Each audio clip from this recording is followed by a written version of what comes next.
topics and opinions expressed in the following show are solely those of the host and their guests and not those of W4CY Radio, its employees, or affiliates. We make no recommendations or endorsements for radio show programs, services, or products mentioned on air or on our web. No liability, explicit or implied, shall be extended to W4CY Radio or its employees or affiliates. Any questions or comments should be directed to those show hosts. Thank you for choosing W4CY Radio.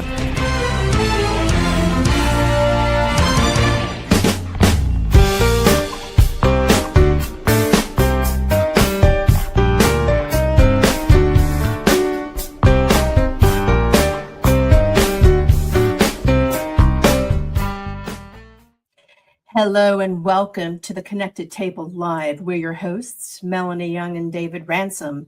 You're insatiably curious culinary couple. We travel the world to bring you the amazing people we meet, places we visit, wines we drink, and foods we eat, and the incredible hospitality we experience. So we can share it with you, and hopefully you can have the same experience when you travel. We're taking you to the beautiful Tuscan region of the Maremma, to an architectural masterpiece we recently visited. It's a masterpiece by the great architect Rienzo Piano, and it's unlike any other masterpiece he has created. It's not a skyscraper, it's not a museum, it's a winery in Italy in the Maremma, and it's called Rocca di Frassinello.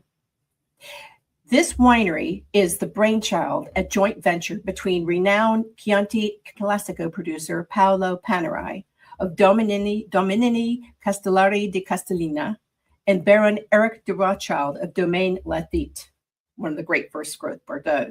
It's an extraordinary collaboration where Italy meets France to create the best of the best, with a winery that is a masterpiece, as we said, by Italian architect Rienzo Piano. Before we introduce our two guests today to talk about this winery and the wines of this area, we want to just give you a taste of what we experienced. The photo behind us is the extraordinary barrel room with about 2,000 bottles.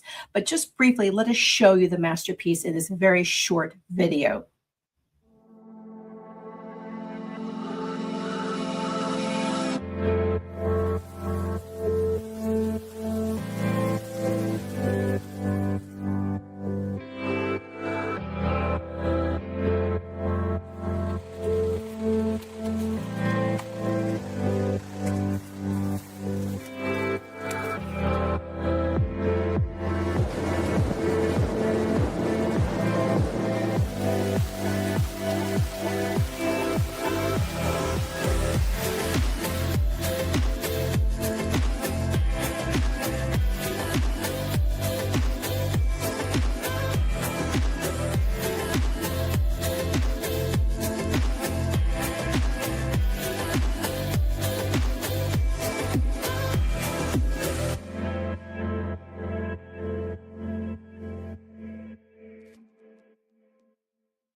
Oh, I want to go back. Oh, I want to go back too. And get this, everybody. They actually have rooms where you can stay as well. We were able to stay at this beautiful winery and have an exceptional dinner and tour. It's open to anyone to visit.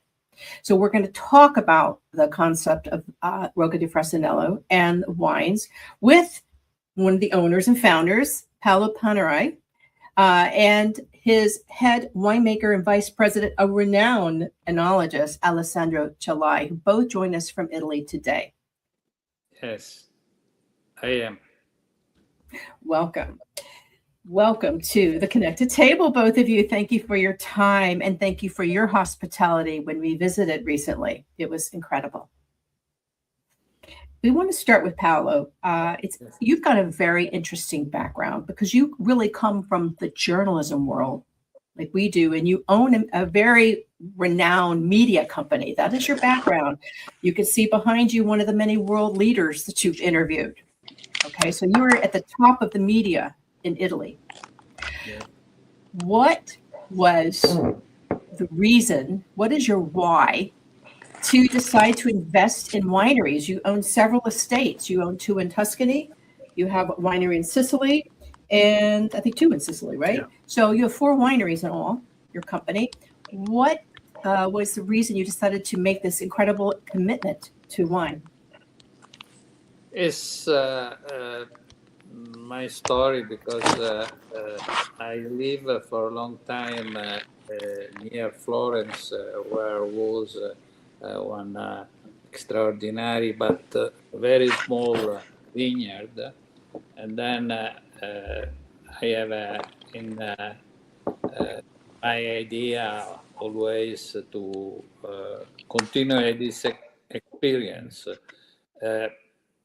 I dedicate many years only to activity of a journalist, but when we founded the publisher house called Class Editori, together the major Italian economic university, Università Bocconi, and we have the opportunity in terms also the money to invest in wine activity. And the first being Castellare di Castellina, because I come from Florence. I live for many years out of Florence, but Florence is my city. And then the best territory for the wine in Tuscany is most famous also Chianti Classico. And so we start with one podere called the Castellare di Castellina. And after we develop the space, fortunately, I have the opportunity to meet Alessandro Cellai, and just in connection with our relation with a great enologist, Giacomo Takis, and then we start also with the support in terms of the ideology of the wine with Luigi Veronelli, the writer, the most famous writer in the wine. And so the combination of this relation push my person to buy something. And in the 1979, we have the opportunity to buy from one Swiss gentleman the Podere Castellare. Do you know the story of Podere? Podere is part of the Fattoria in the past, but when changed the legislation about the activity where the owner have the opportunity to have the cooperation of the worker without dependence, but because there is a special, is called, the system is called mezzadria. In the means, there is the owner and the worker, and the divide not always half and half, but with the difference, the production. And so we start with Castellare. A very, I have the fortune to know Giacomo Takis, and Giacomo Takis connected me with Alessandro, your best follower, and so we are here with the evolution, because with the time we improve the dimension of the Castellare, and they arrive at this dimension of 45-50 hectares of the vineyard. We have the fortune to have very quickly one great wine. This comes from the philosophy of Luigi Veronelli, in the means to have not only Chianti Classico, but use some wine of Chianti Classico just to produce the wine with the capability to be competitive with French wine. And so bought Isodi di San Nicolò. Isodi di San Nicolò is the name come from Sodi is the name of one type of the land, and the San Nicolò is the church, and so we create this name with the strong capability of the land and the connection with the church. Very nice. So we've not visited. Have you visited? No, I haven't been to Castellar. We need to come visit. But we did get to visit Rocca di Frassinello actually twice. We came with the Maremma Consortia several years ago, and then on his private tour with our good friends at Tuscan Wines and Foods, the Strada, the Toscana Vino in Sapori recently. And we're curious, the collaboration with Baron Eric de Rothschild of Bordeaux, Chateau Lafite. How did that come around? We read that you were having lunch together somewhere and talking, and then why don't you take it from there? Because he was enthusiastic, but as they say in the United States, go big or go home. He wanted you to invest big. So why don't you tell the story and then how you convinced this amazing Italian architect, Rienzo Piano, to build the winery, because he was resistant at first. Are two combination, very special combination, because about Rienzo Piano, the history is this. When Rienzo is not the great, famous architect, at that time I started to my activity of the journalism in the newspaper of Genoa. And then the editor-in-chief at the moment, Piero Ottone, for a long time correspondent from United States, said me, go to watch, because we received the correspondent of one part of Genoa. There is one crazy architect. We decided to build one building without a window. And that was the house of the company of the father of Renzo. And I go there, and when I enter, in effect, they are not window, but there is the special structure with this, with the glass, and light entry in two directions with the extraordinary effect.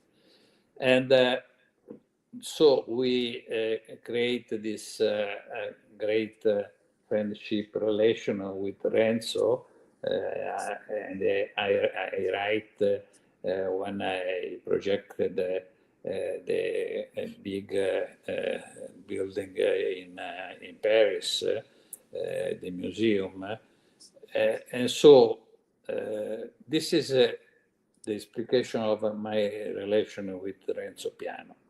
More the experience and the connaissance and the relationship with Eric Rothschild is another story, but after there is a combination of two connaissance. Because the story is this, we have a company, publisher house, and we listed the company. And Rothschild Bank have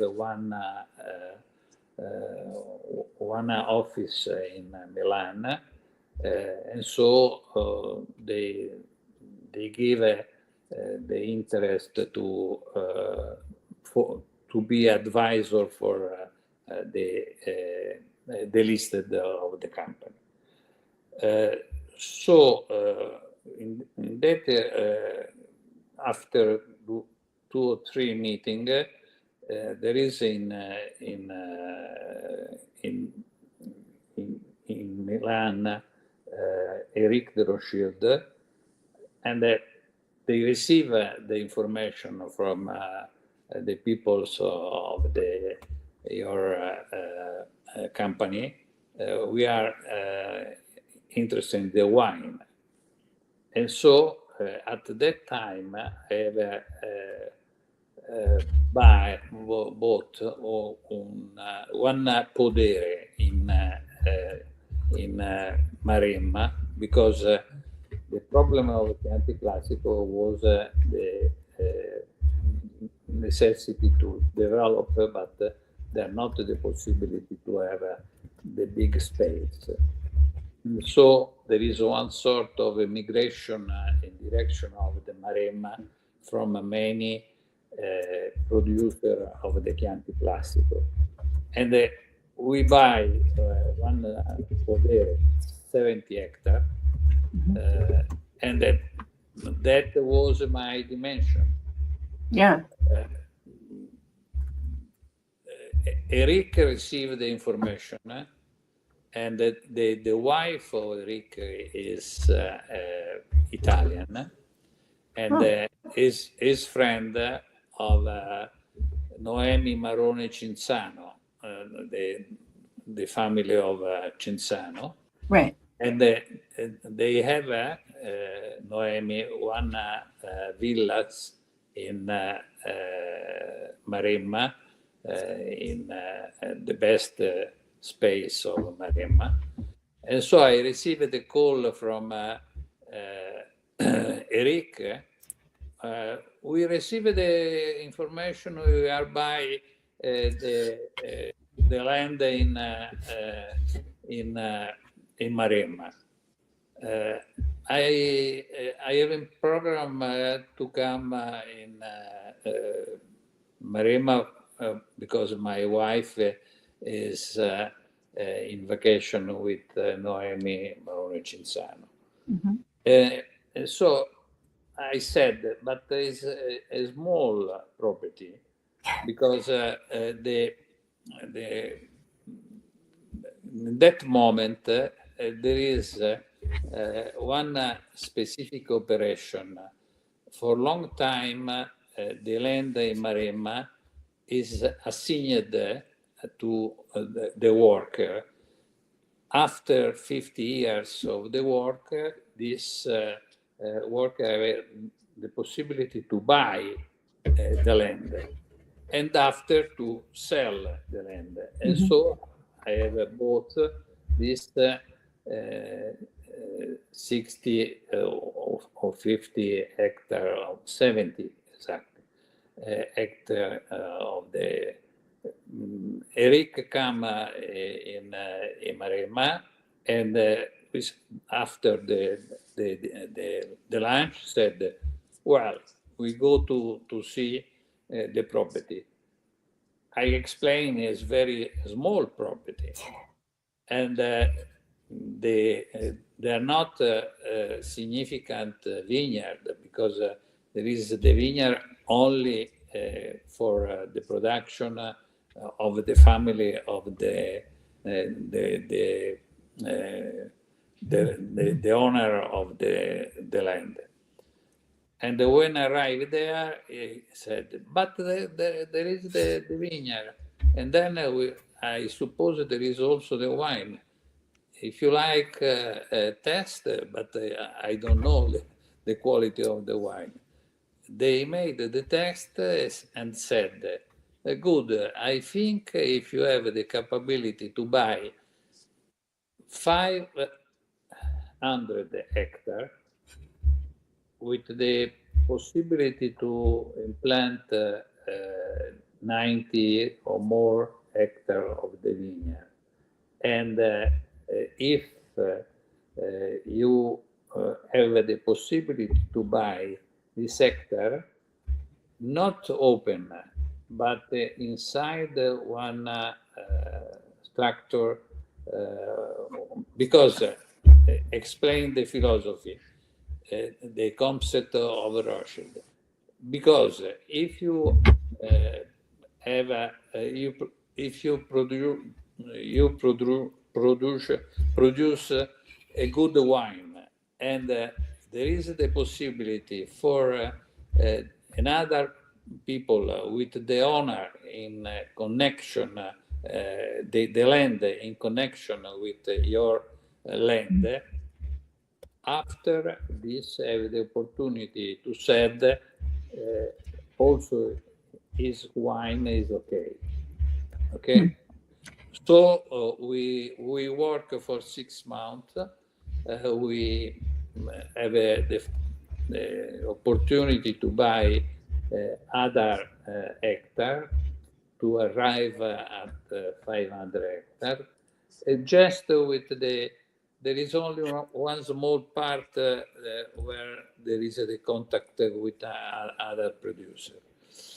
And so we start, and Alessandro cooperate with the winemaker and the other people of Chateau Lafite. We plant one estate natural in the same philosophy of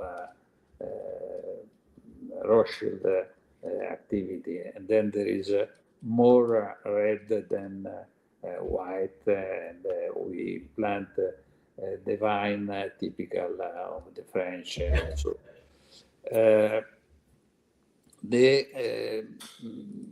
it's very interesting, the experience, and we work very well together.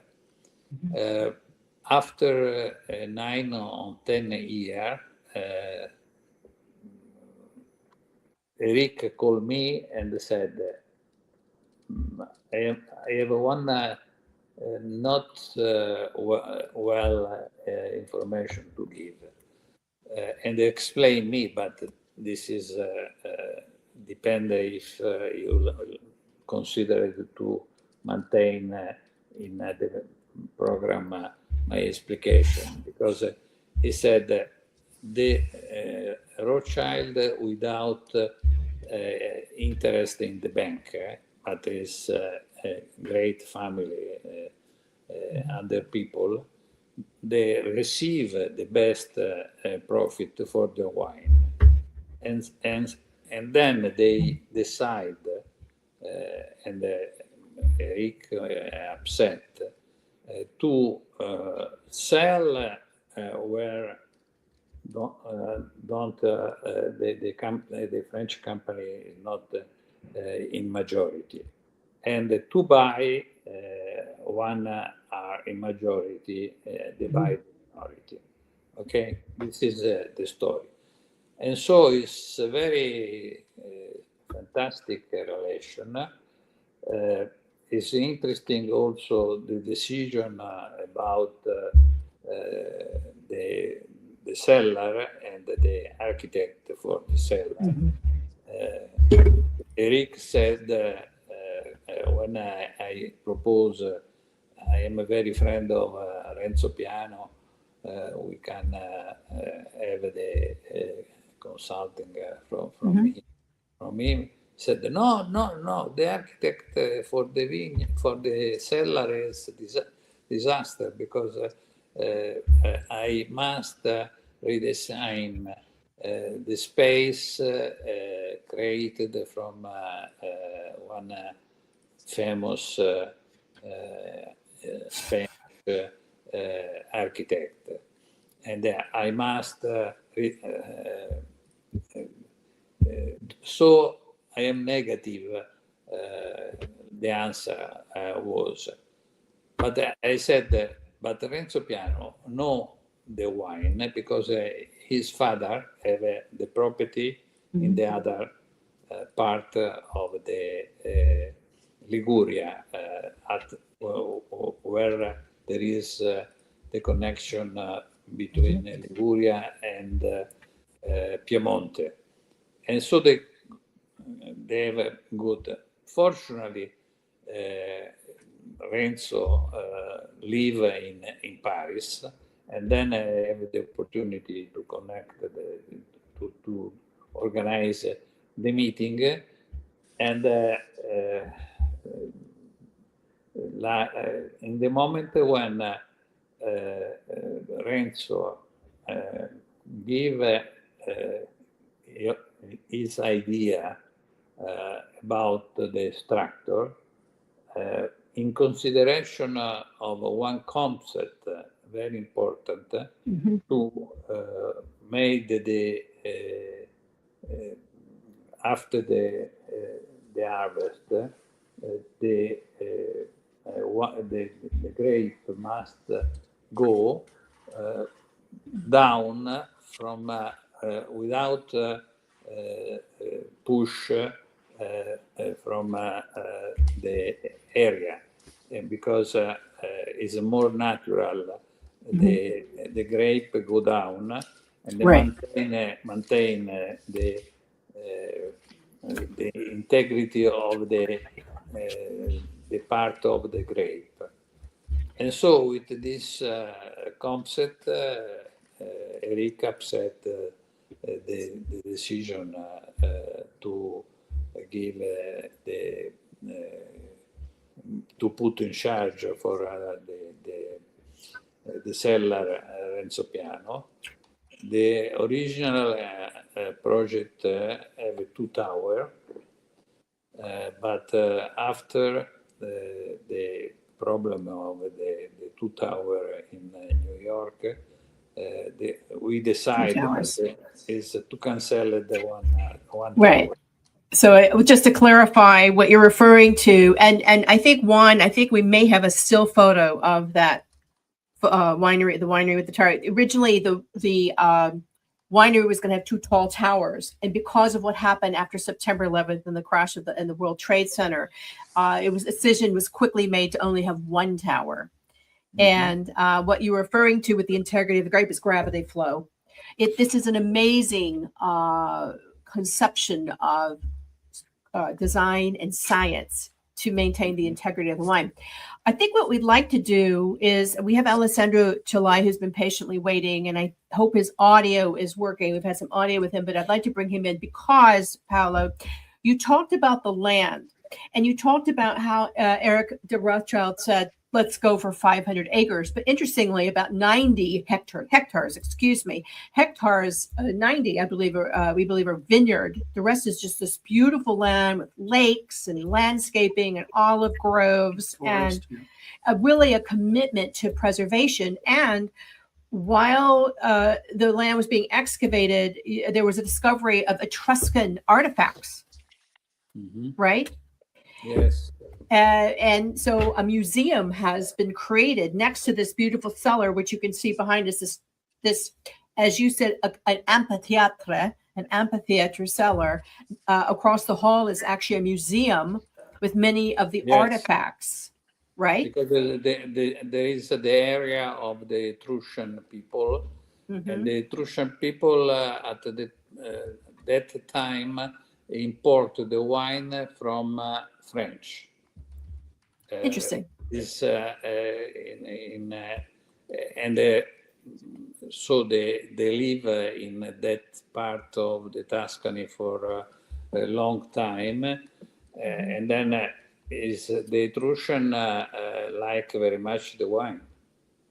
So let's bring in wine. Good segue. Alessandro Cellai, you have an esteemed background. You were appointed by the great Giacomo Tarcus to be like his predecessor, protege, and you were in charge of all the winemaking for all 4 estates for Castellari di Castellina. But we're going to specifically talk about Rocca di Frassinello because we don't have all the time to talk about 4. For those who are not familiar with the Maremma, they may know Chianti Classico, but they don't know Maremma, and it's geographically very different. Talk to us about this amazing land and why it is, and what you can cultivate there, because it is in the heart of what is considered the Super Tuscan region.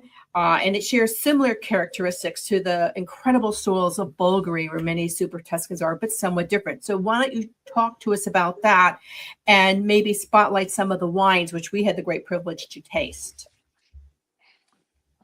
Question is for me, right? Yes. CC. Okay. So, first of all, geologically speaking, that side of Maremma where Rocca di Frassinello is located, it's very similar to the Chianti Classico area.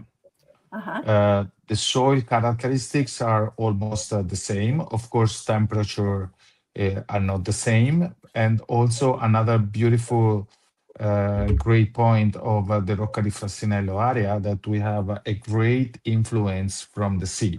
We are not right of the sea, but we are getting a lot of beautiful influence, especially on the breeze, especially in the evening, in the summertime, cooling down the temperature and giving a lot of excursion between night and day. And then this specific situation giving to the wine a great character of the grape varietal. That is the beauty of the area and the reason why with Mr. Panerai we decided to invest in that area.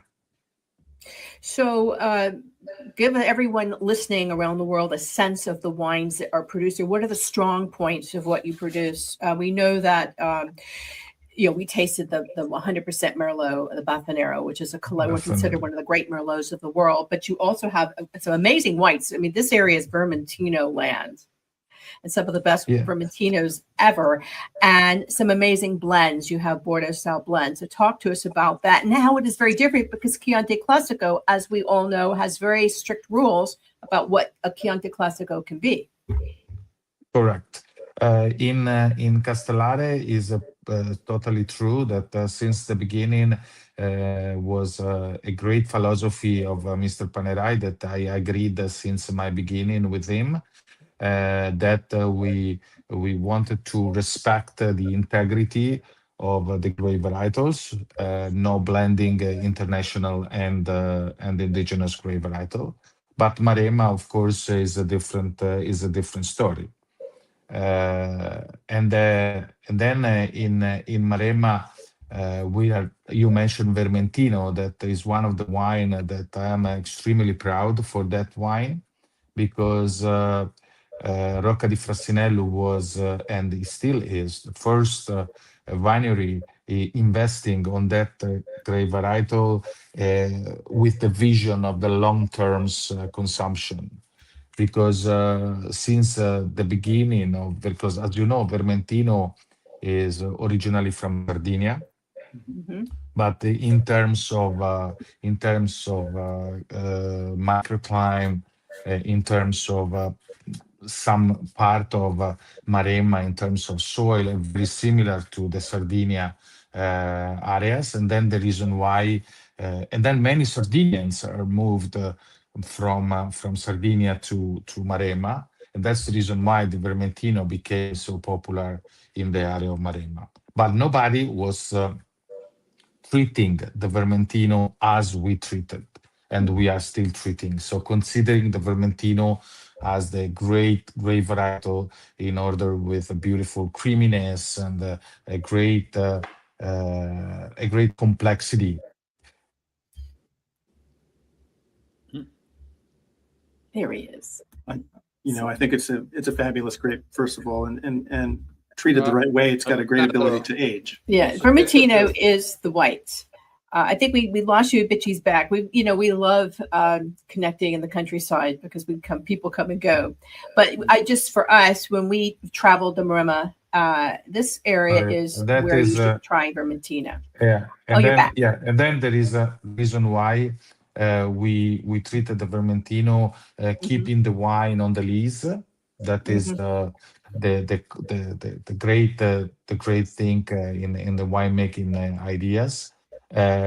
Treating on the lees and then giving this beautiful complexity, and the Rocca Bianco, that is the greatest expression of Vermentino, is giving us a fantastic satisfaction. The market is really appreciating a lot this beautiful style of Vermentino. That lees aging just adds that incredible creaminess and almost an umami to the wine that is so food friendly. Let's move on to some of the reds.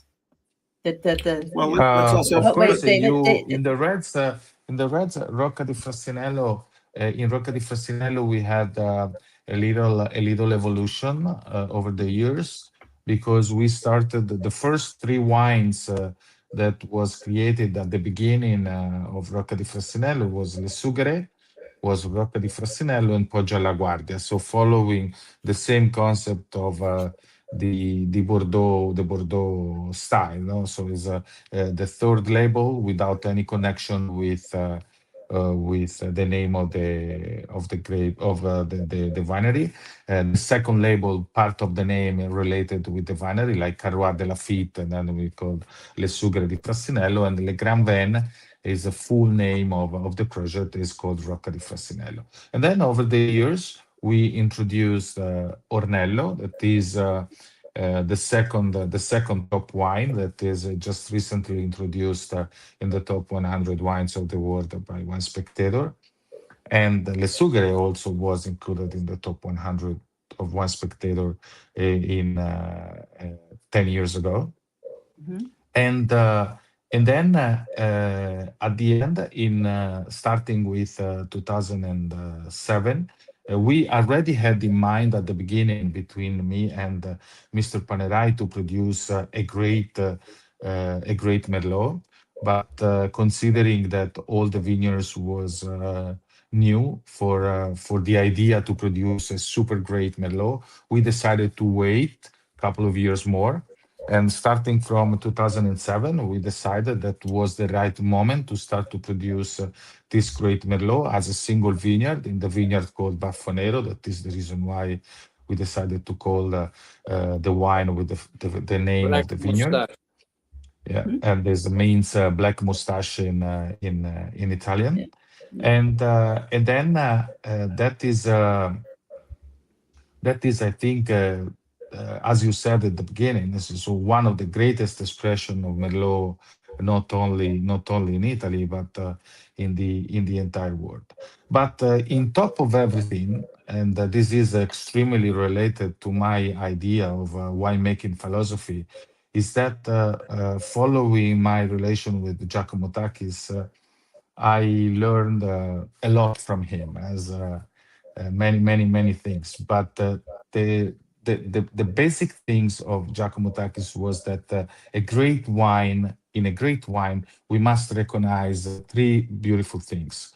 The first is the territory, the second is the grape varietal, and the third one, the DNA of the producer. That is the three columns in the winemaking philosophy of Giacomo Takis, and I try to, in all of the properties where I'm working with Mr. Panerai, to reproduce this idea. And then the reason why the Baffonero is so special. But about Baffonero, we received incredible releasing from Les Echos. Probably you know, Les Echos is economic daily honored from the great company for fashion.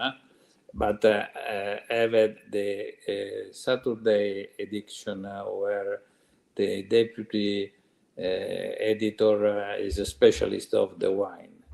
And so he writes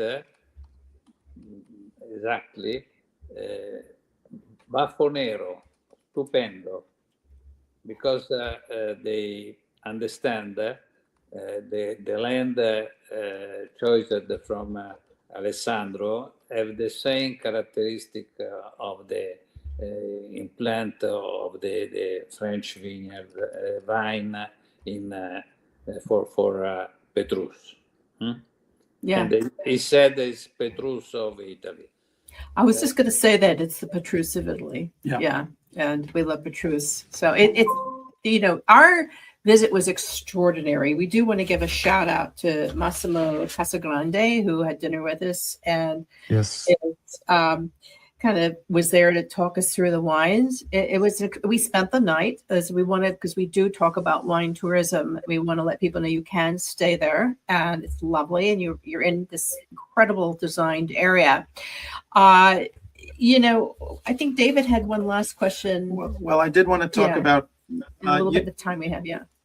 Alessandro and Paolo, you all did a lot of research when you were planting the vineyards to find out what plots worked best for what grapes and whatnot. You came up with the Baffonero vineyard because the soil tests found that particular spot was very good for Merlot, and you said, let's go for it. Yes. You also have a specific clone of Sangiovese that you call Sangiovese, which comes from Castellare. Why don't you tell us about that? Because that's really the bulk of your production. Mm-hmm. So, first of all, in top of everything, we must say that before to build a vineyard is a primary law to understand exactly what we are planting and where we are planting. So we are doing a specific analysis of the soil, and after that we also check for a couple of years the microclimate situation. We have a lot of instruments to check humidity, rains, wind, and so on.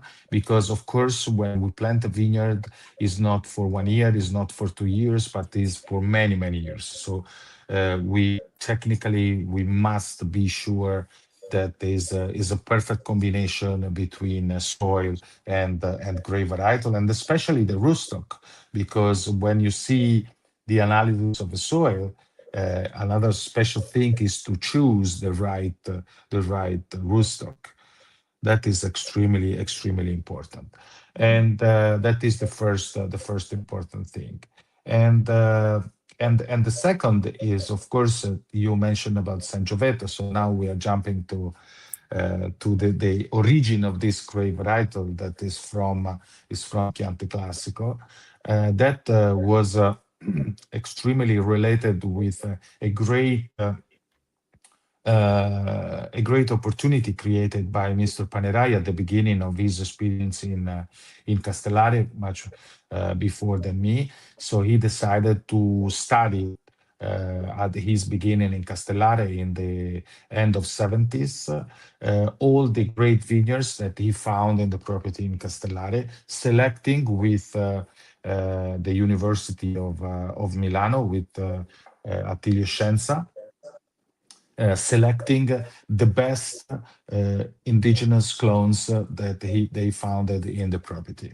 After a long research, after a long selecting by selecting, so we identified the best clone from this original place. And for this reason, Mr. Panerai had a great idea to call this grape varietal with the origin of the Sangiovese. That is, the first name of Sangiovese was Sangioveto. So before to become Sangiovese, the first name of this grape varietal was Sangioveto. And that's the reason why our clone, selected in Castellare and exported also in Maremma, has the same name because genetically it's come from this type of selection, is named Sangioveto. And of course, in terms of morphology of the cloisters, we have a very small berries, rich in polyphenol, with a great texture, make wine with a beautiful synergy between texture and elegance, and rich but not heavy, always preserving the freshness and the beautiful drinkability of Sangiovese, with a great acidity that make a very, very good balance, especially over the years in the evolution of the wine. And of course, when we started to think about Rocca di Frassinello, the plantation of Rocca di Frassinello, the side related with Sangiovese was immediately our idea to bring the same experience and bring in the same grape varietal that we had in Castellare. We can add the secret for the Super Tuscan. The concept start in 70 here, is because have the same the specific characteristic of the Sangiovese, and is in that occasion the English journalist recuperate the name, the old name, and the local name Sangioveto. Sangioveto so is one evolution of Sangiovese, depend of the land and the other thing. It's very interesting. It you know, is. the DNA of grapes is fascinating to us. Yes. Really, there's so much to learn. You know, what we love about working in this industry, besides the incredible people we meet and wines we taste, is we're constantly learning and discovering. And you know, our visit to this part of Tuscany, which really focused on Western Tuscany, Maremma, Bolgheri, Collini Pisani, Lucchese, the Apuan Alps, has been an eye-opening, because we go down to Prima Toscana every year, and I know we have tasted the Castellari di Castellina wines at Anteprima, but going to the winery and seeing the land and tasting the wines is an experience unlike any other. And we want to thank both of you for sharing it with us here at the Connected Table. Our goal is to inspire people to travel and experience and step outside their comfort zone to try new wines and embrace good foods. And it's thanks to people like you, Paolo Panerai, owner of 4 wineries, and Alessandro Cellai, who's a renowned winemaker, that we have this opportunity with this commitment of excellence. So we want to thank you for that, because it's helped us and it's helping a lot of people really enjoy wine. And we all want people to love wine. Okay. Now that you mentioned a real special thing, because when the visitors arrive in the properties, they can breathe the philosophy, they can breathe the soil, they can breathe the attitude of the producer to produce this type of quality, and they can understand much better, they can be much more deeper in the production, and they can appreciate much better. So you are doing a fantastic job, and we say special thanks to all of you to promote, to invite the visitor to visit and to understand personally the properties that you recommend. So we are saying thank you. Thank you very much. Thank you very much indeed. Well, your time is valuable, so we want to thank you. We want everyone to know that you can go to see all the wineries at the website castellari.it. Yes. And both. Yeah. So that's where we can find them, and we encourage everybody to plan a visit. Great. And thank you for visiting with us on the Connected Table. For all of you who are watching and listening, you can see the show on the Connected Table TV. You can hear it on more than 65 podcast channels on demand around the world, and we are honored to bring it to you. We love to end the show always by saying we want you to eat, drink, explore, and be inspired, and always stay insatiably curious. Grazie a tutti. Thank you to you.